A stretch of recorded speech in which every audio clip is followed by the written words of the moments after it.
people, what's good? Thursday at the gym then, about to go in and hit, I don't know. If you didn't check out that video that I posted yesterday, be sure to go and check it out.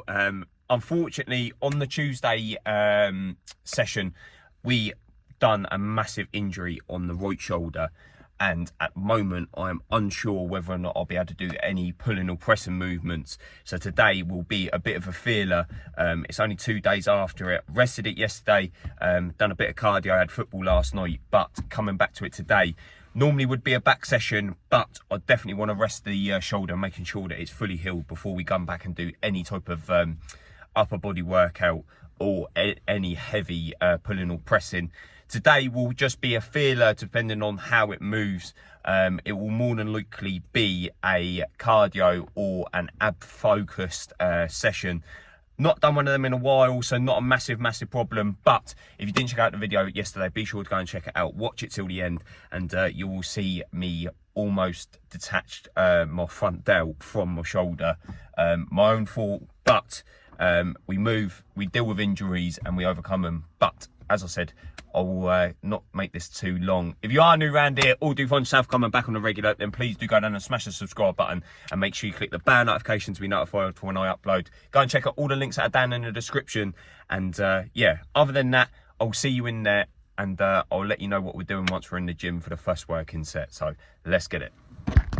So some people kicking things off with this ab crunch machine. Here you join me with 50 kilos. Again, just making sure that in the warm-up, still treating it the same as most sessions, and making sure that we get the blood flow into the muscle that we're working. Obviously for abs, just making sure that we push heavy enough that we can actually push the failure, but also making sure that we can fulfill the movement, and making sure that we get full range of movement as well. Here with 50 kilos, just making sure that we hold at the base, hold that contraction, making sure that we're fully targeting the abs before we release it away. So let's lock in, let's get it.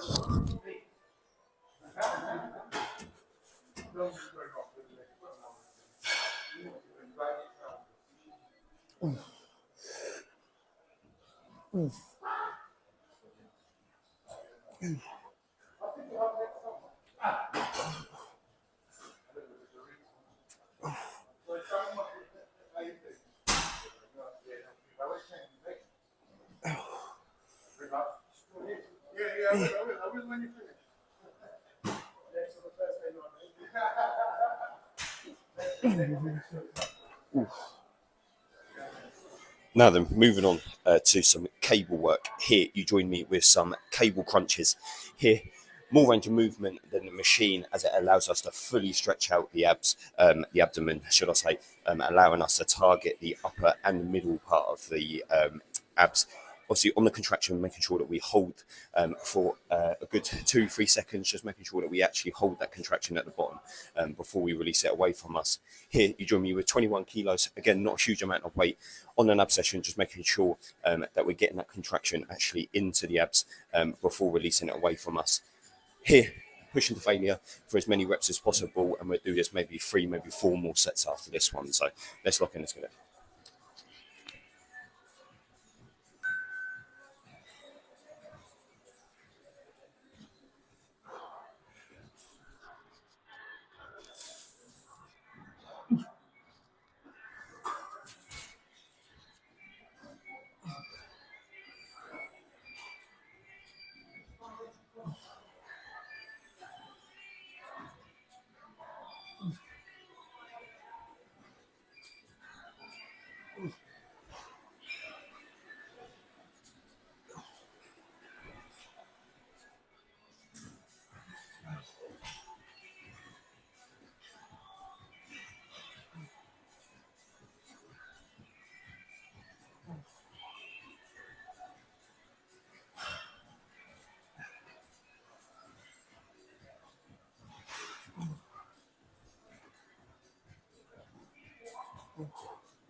And now then, moving on to some cable knee raises.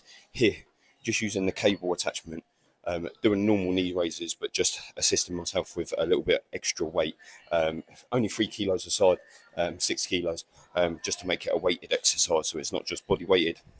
Here, as we raise the knees up, making sure that again we're trying to target the abs. Little bit of discomfort in the shoulder, so just taking it a little bit easy, and doing less reps than what we normally would do. So around 8 to 10-ish rep range. Normally I would be doing 12 to about 15 for 4, maybe 5 sets. Here, just doing less reps, just so that it's not as much strain hanging on my shoulder. So yeah, but let's not make excuses. Still getting in an ab workout regardless. So let's look and let's get it.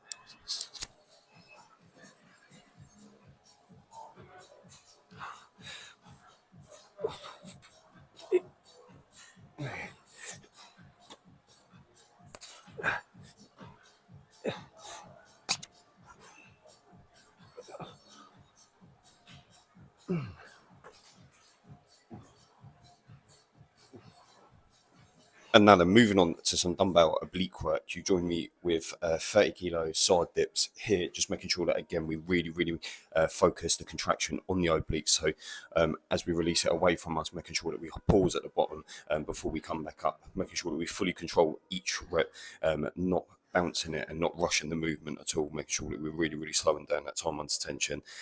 8 reps either side. So let's look and let's get it.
And now then, finishing off the ab session with some decline sit-ups or crunches with a Russian twist added onto it. So we'll do a sit-up, Russian twist either side, back to the middle, all the way back down. That'll be 1 rep. Here, we'll be going for 10 reps. Again, making sure that we're pushing the failure. Probably do another 3, maybe 4 sets after this, just to make sure that we're fully burned out. Can definitely feel that we haven't done an ab session in a couple of weeks, so can definitely feel it. But that's a positive, and hopefully tomorrow we will be back to normal with a chest session, provided that the shoulder plays ball. So yeah, let's lock in this final session. Let's get it.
Now then, after not being able to push for 10 reps for that final set of ab crunches with some Russian twists, we are actually going to finish off the session with some plated crunches here, going over the back of the head as we decline down, just to fully stretch out the abs, and making sure that the belly is fully decreased before we come back up for the contraction. Again, just making sure that we're surpassing the knees and the toes with the plate, just to make sure that, again, we're getting that contraction into the abs. Here, more of a target on the lower part of the abs as we decline away. And then as we contract up, obviously coming up more towards the middle and the upper part of the abs as well. So yeah, let's lock in. Let's finish it nice and strong. Let's get it.